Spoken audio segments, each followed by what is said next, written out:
back to ContraPeso Noticias. Today we start with the latest international news.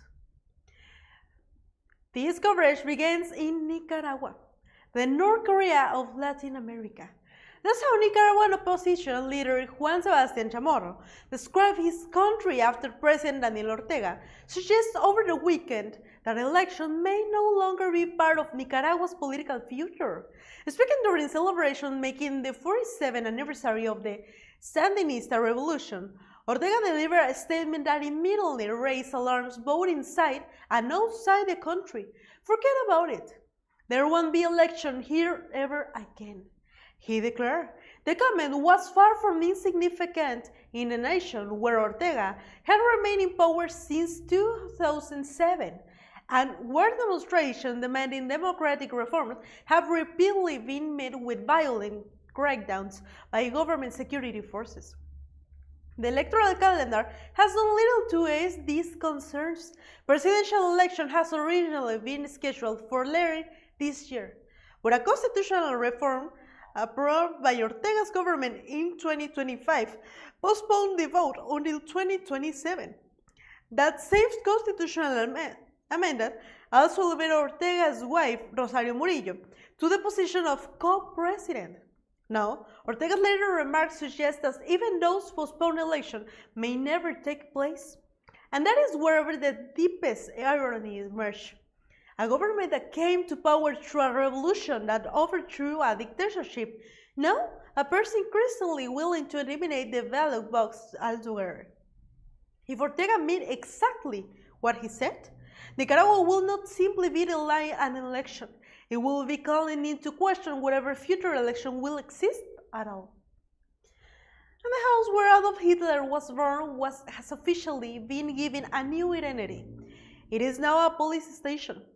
Austria has decided that the building, located in Avrom Amnin, should no longer serve as a destination for neo-Nazi admiration, but instead become a symbol of state authority. The governor's objective is clear: strip this site of any sense of mystic and prevent it from evolving into a shrine for those who continue to glorify the Nazi dictator. The property was expropriated in 2017, and 2 years later officials announced plans to renovate it. Today, the black and white facade bears little more than a single sign reading simply "Police." Outside, the building remains a memorial stone brought from the Mauthausen concentration camp, engraved with words that many believe should settle the debate by themselves: never again fascism. Even so, the controversy did not disappear with the renovation. The Mauthausen Committee, Austria's leading organization representing Holocaust survivors and their families, argues that converting the building into a police station does not go far enough. The group warns that Austria risks confusing silence with remembers. Its criticism is direct. While Mauthausen continues repeating "never again," Brown now appears to be saying, "let's forget as quickly as possible."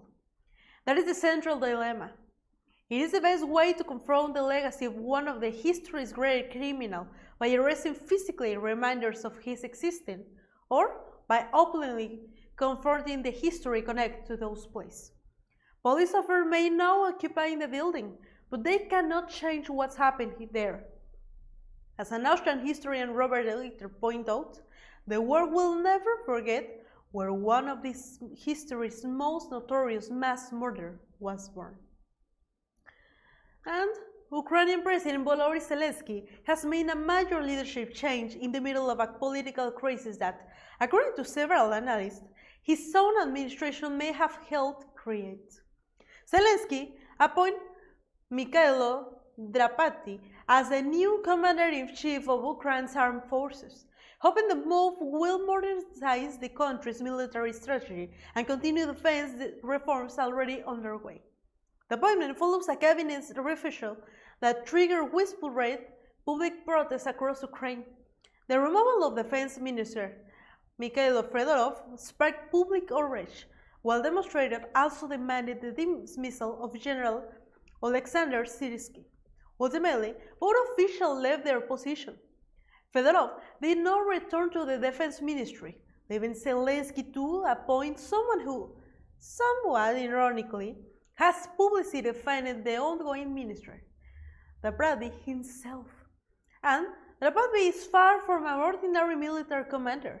He has served on the front lines since 2014, participating in several key operations through the war, and earned widespread respect for accepting responsibility even after submitting his resignation following a Russian missile strike on a military training facility under his command that killed at least 12 recruits and injured more than 60 others.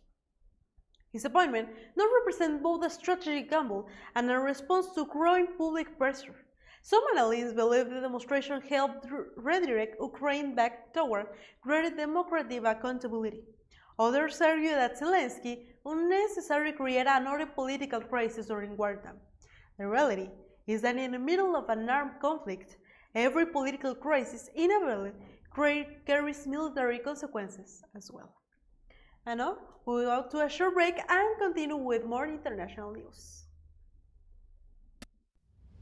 ¿Formas parte del comité de padres de familia? En TCI Sistemas tenemos todo lo que tu escuela necesita en mobiliario y equipo para mejorar los espacios educativos a través del programa La Escuela es Nuestra. Contamos con computadoras, laptops, impresoras, proyectores, mobiliario escolar, consumibles y una amplia variedad de equipos y accesorios, además de asesoría y soporte especializado. Somos tu aliado para equipar las escuelas con productos de calidad y soluciones confiables. TCI Sistemas, tecnología y equipamiento a tu alcance. Visítanos en calle Niños Héroes, número 3E, en el Centro Histórico de San Cristóbal de las Casas. Contáctanos al 967-115-6175 y 967-131-3397. TCI Sistemas. Si es tecnología, es TCI Sistemas. Todo lo que tu escuela necesita en un solo. Algo nuevo para tu salud está por llegar. Confianza, seguridad, cuidado. Muy pronto descubrirás por qué en Oisha sí hay lo que buscas.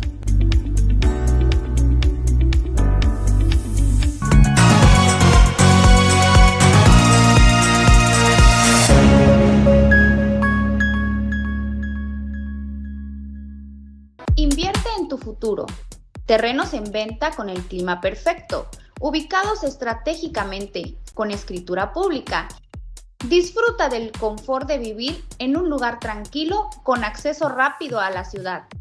No esperes más, haz de tu sueño una realidad. En Inmobiliaria Roca, más que inmuebles, decisiones con valor.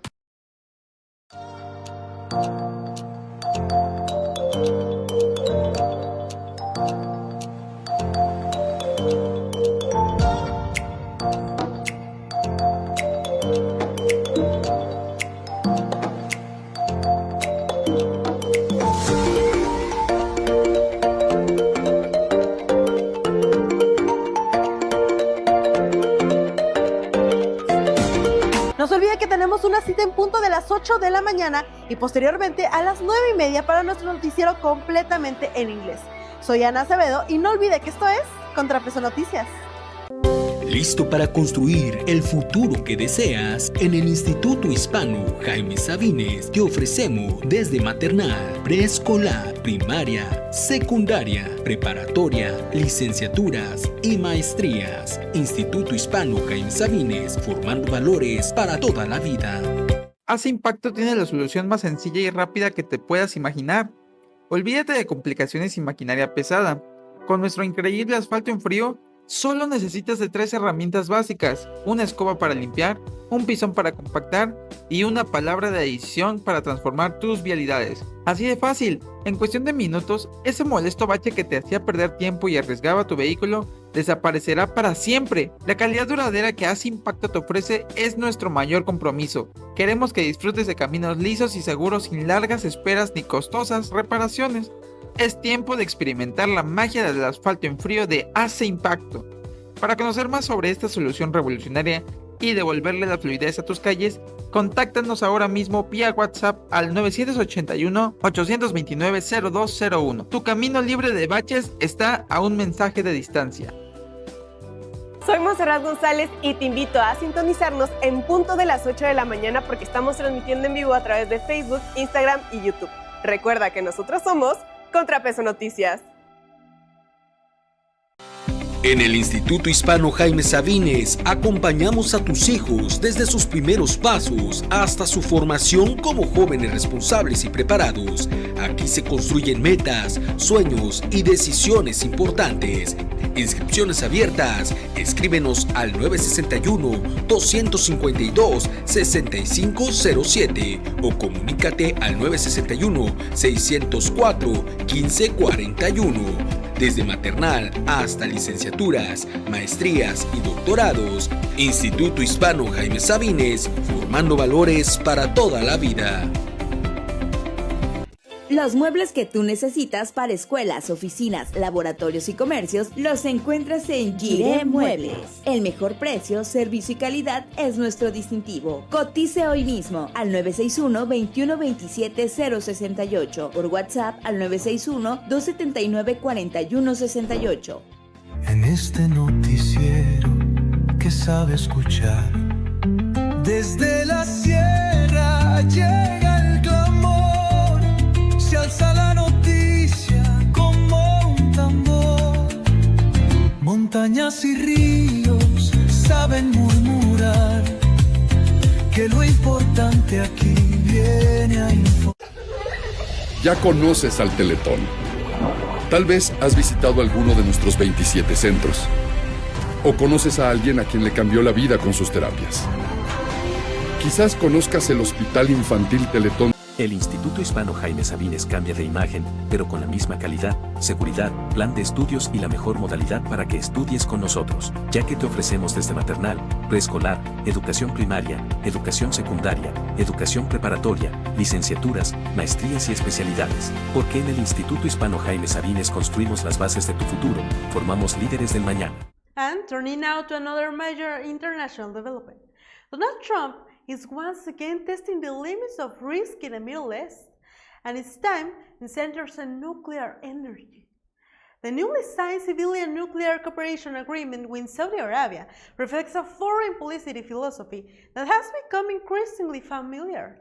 Negotiate aggressively, break with long-standing diplomatic conversation, and trust that future consequences can be dealt with later.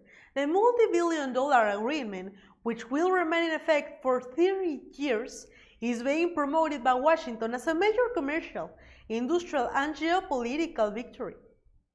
Yet, behind that celebration lies an uncomfortable question. What happens if Saudi Arabia eventually develops the ability to enrich uranium and later decides to move forward toward producing a nuclear weapon? Saudi officials insist they have no intention of doing so unless Iran does the same. The difficulty, of course, is that the Middle East has never been known for the lasting stability of political promises. Critics argue that the agreement will weaken international nuclear non-proliferation standards, particularly if Saudi Arabia is not required to comply with the International Atomic Energy Agency's strictest monitoring protocols. The timing is especially sensitive. While Trump continues confronting Iran under the argument that Tehran must never obtain a nuclear weapon, his administration is simultaneously guaranteeing one of America's closest regional allies access to technology that could eventually move forward similar capabilities. The underlying logic appears to be straightforward. If the United States does not sign the agreement, China eventually will. The problem is that when geopolitics become a competition driven primarily by commercial opportunity, every strategic investment also carries the potential to become a long-term security risk. Trump often embraced a familiar philosophy. We'll see what happens. In the Middle East, however, the approach sounds less like bold leadership and far more like a dangerously irresponsible gamble. And here's one final international story. France has just taken a step that many parents have likely been hoping for ever in the past several years, placing strict limits on social media access for children under the age of 15. Both chambers of the French parliamentary have approached legislation making France the first country in the European Union to impose a broad nationwide ban on social media use for that age group, while also expanding restrictions on mobile phone in secondary schools. The measure, introduced during Emmanuel Macron's second presidential term, comes amid growing concern over the effect that digital content is having on children and teenagers. In France, several families have even filed lawsuits against TikTok following the suicides of teenagers those that they believe they're connected to harmful content from on the platform. The numbers themselves have become increasingly difficult to ignore. According to France's National Public Health Monitoring Agency, 1 out of every 2 teenagers spends between 2 and 5 hours each day using a smartphone. Excessive screen time has been linked to lower self-esteem as well as increased exposure to content involving self-harm, drug use, and suicide. France is not acting alone. Australia has already banned social media access for children under the age of 16, while several other European countries are actively considering similar restrictions. The debate over freedom on the internet is both legitimate and necessary. So, it's asking a very important question. How much real freedom does a child actually have when using platforms specifically designed to capture and hold their attention for hours at a time? Protecting children does not mean isolating them from the modern world. It means refusing to leave their development in the hands of algorithms that were never designed with their well-being as the highest priority. And that brings us to the end of our international coverage. Thank you for trusting us to keep you informed. Have a wonderful day, and remember, this is ContraPeso Noticias.